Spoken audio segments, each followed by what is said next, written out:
My name is Rick Porrello, and I have written actually 4 books about organized crime in Cleveland, but my latest book is called Bombs, Bullets, and Bribes, and it is the true story of Cleveland's notorious Jewish racketeer, Alex Shondor Birns.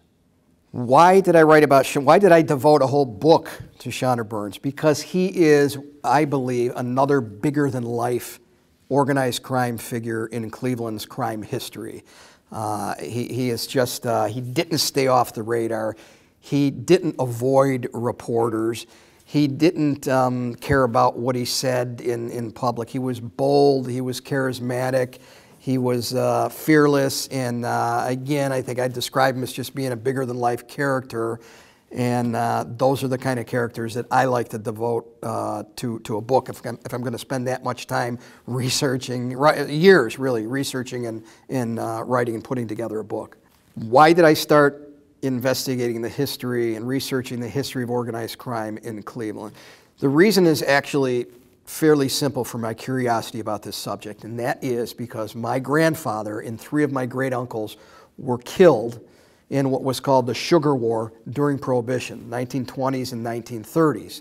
They were essentially the second mafia family in Cleveland, and the business that they were in was wholesaling corn sugar, which was used to ferment into corn liquor. It was a very, very profitable business to be in. Unfortunately, when it comes to organized crime, a lot of times there's conflict, there's bloodshed, and out of the 7 original Porrello brothers, my grandfather and his 6 brothers, 4 of them were murdered during that period of time. And I'm actually credited by one author as being, after the rise and fall of the Cleveland Mafia came out, is bringing to the forefront for many authors to start working on books about these other cities and their organized crime history, not New York, not Chicago, not Las Vegas, but Cleveland, Milwaukee, Kansas City, Miami. So if that's what I did, I'm very proud of that fact. But the rise and fall of the Cleveland Mafia was really one of those first titles about one of the non-traditional cities in their mobbed-up history. Well, I think there's always going to be stories that people don't know about. It's just it takes a researcher who's going to dig. The stories are there, the people are out there. And you're right, it has become a very common and popular subgenre. I think of it as a subgenre of true crime. True crime is very, very popular, but within true crime, you have organized crime, you have the mob. There's always more material out there if you're willing to dig, although, you know, you got to find a hook. It can't be it can't be the same story regurgitated. You got to find something that's a little bit different.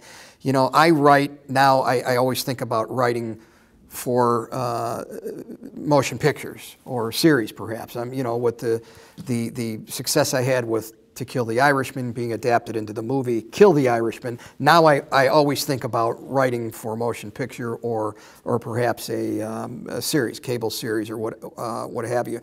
But there's always more material out there. But one of the most frustrating things is you research all those years and you put together a project, you put together a book, and then what happens is people start coming out because they learn about the book, and a lot of times there's people that have stories that you really wish you would have met before you finish the book. And that can be very frustrating. And that has happened with each book that I've written, that has happened. But that's just part of the business. I am definitely working on something. I'm very excited about it. I have a co-author, Danielle Alberico. We've been working together to develop Bombs, Bullets, and Bribes, the Shondor Birns story, into a mini-series. We're outlining, and we're in the pilot phase. We're working together on writing a pilot, and we hope to be done in about 4 to 6 months, and starting the process of looking for investors, looking for producer and principals that would be interested in funding or investing in a project. And I have very high hopes for this